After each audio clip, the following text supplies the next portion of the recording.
Yo! What's up, guys? PKSparkxx here, and welcome back to our BattleClaw series, sponsored by our friends at Mattel. Now, in our last video, we answered the question, what are jinlun? You know, these colorful little creatures right here. I'll let you guys know about the colors, the elements, how to use them, the different forms, what they're used for, and today we're going to go a lot more in depth with the jinlun as we start talking about the beast cards, which are your end goal and what you capture the jinlun for to build. So, if you guys enjoyed this video, consider checking out the other videos in our series. We're going to be talking about advanced battle, and of course the next video we'll be talking about basic battle. But for now, let's get into the card overlay and start talking about the beast cards. So, for the majority of this video, we're going to be looking at the card Arachnohorn, which is a firewood beast comprised of a spider and a rhino. So, you're going to see some other beast cards represented in this video, but we're going to be looking at him just for example, starting from top to bottom. So, from the very top of Arachnohorn, you see at the very top is his name, Arachnohorn. This is the name of the beast you're going to be using. So whatever beast you are using, you can find the name of that one at the top. So whenever you have a really good beast card, you want to tell your friends, yo, I just got this really sick beast. It looks like this. Instead of just trying to describe it, you can easily say Arachnohorn or whatever the beast name may be. Now to the left of the beast name, you're going to see the rarity. Now there's 3 rarity tiers. Bronze, silver, and gold, with bronze being common, silver being uncommon, and gold being the rarest. So if you get yourself a gold icon in that top left corner, you might want to keep that one nice and sharp, because, I mean, hey, it may have some really good effects. So look into it, and we'll talk about the effects of each beast card later on. Now, just below the beast name and the card's rarity, you're going to be seeing the card art. It is going to be the biggest part of every card you look at here in BattleClaw, and there are just so many really good designs. I mean, Arachnohorn, our card we're going to be using for most examples in this video, looks great. But my personal favorite is Octoconstrictor, which is an earthwood beast comprised of a squid and a snake with 30 attack and 50 defense. There are just so many really good designs. I spent a good 30 minutes, if not more so, just looking through the cards and just admiring the different art you have. But anyway, right below the card art, in each corner of the card art, in the bottom left corner and right corner, you're going to be seeing the primary element, which is in the bottom left corner, and the secondary element, which is the bottom right corner. These are the elements of the jinlun you need to capture in order to build that beast and tap it to attack. So if you have Arachnohorn, you want to capture a fire and wood jinlun so you can build him up, tap him, and attack your opponent's beast. Now, right below the primary element, you're going to see what's known as the triggering jinlun. The triggering jinlun is a rule that allows you to use that beast's ability when that jinlun form is placed on that beast while you're building it. So, let's take for example Arachnohorn, a firewood beast built up of a spider and rhino. So for his effect to be activated, you must add either a fire or wood spider while building this beast to activate it. Now, every beast has different activation effects. The blue ring means it is an active ability, which means that it is active during every round, which means that during your turn and your opponent's turn, that beast effect will be in play. The other kind of ability is known as an instant ability, which is represented by the orange arrow you will see on the triggering jinlun icon.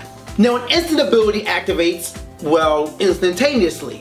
It doesn't last for every round, but you activate and use that effect at that moment. So let's take for example Inkcloud Widow, an earth fire beast made up of a spider and squid. Now Inkcloud Widow's effect reads as, I love the name, Inkcloud Widow is a spider, that's great. Anyway, it reads as, you may release a jinlun of your choice from one of your opponent's beasts. So his triggering jinlun would be a spider. When a spider jinlun is used to build up Inkcloud Widow, you use that effect and you release a jinlun that is on an opponent's beast that they're building. So it's a great way to not only build yourself up, but to build them down, or knock them down, as you may want to say. So it's a great way to just keep pressure in your favor and make sure you're making sure you're knocking down your opponent's beast.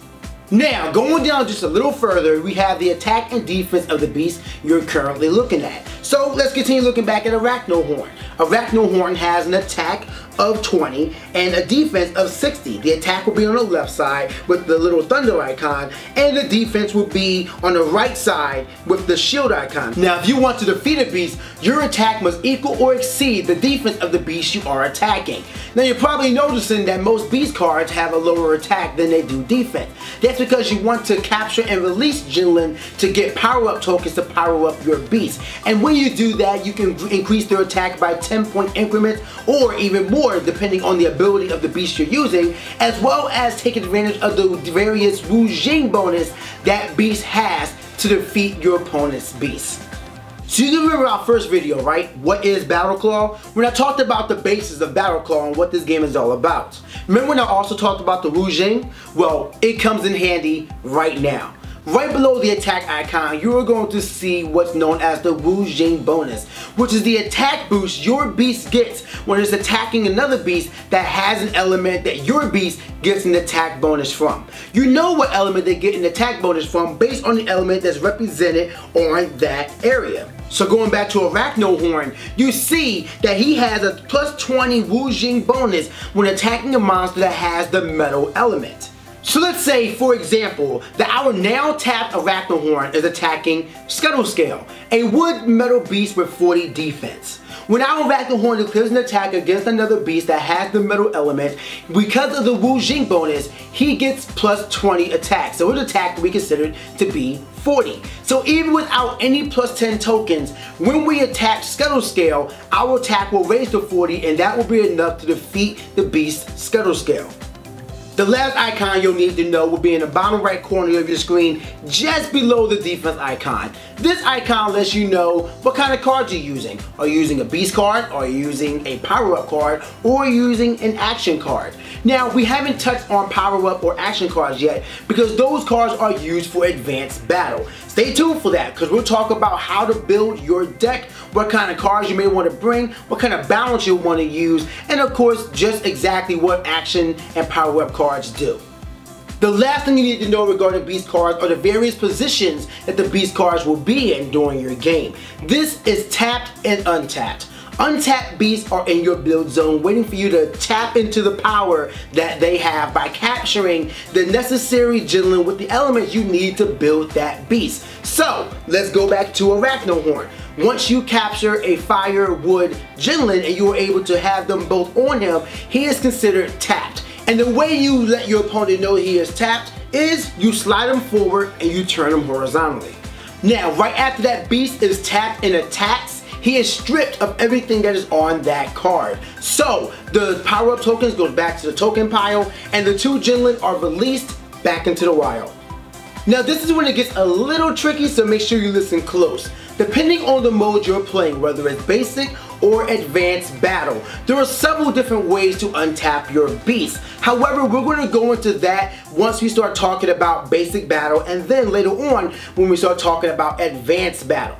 So that's everything you need to know regarding the beast cards and how you're using them when you're looking at them on the field. However, this is only the tip of the iceberg. There are so many different things each beast card brings to the table, literally. They each have their own combination of elements, they each have their own triggering jinlun, they each have their own effects as well. Next time, we're going to start talking about basic battle and we're going to start getting into the nitty-gritty, and later on we're going to show you guys a basic battle in action. So look forward to that. Make sure you guys check out the other videos in our series, and I'll see you guys next time with the breakdown of basic battle.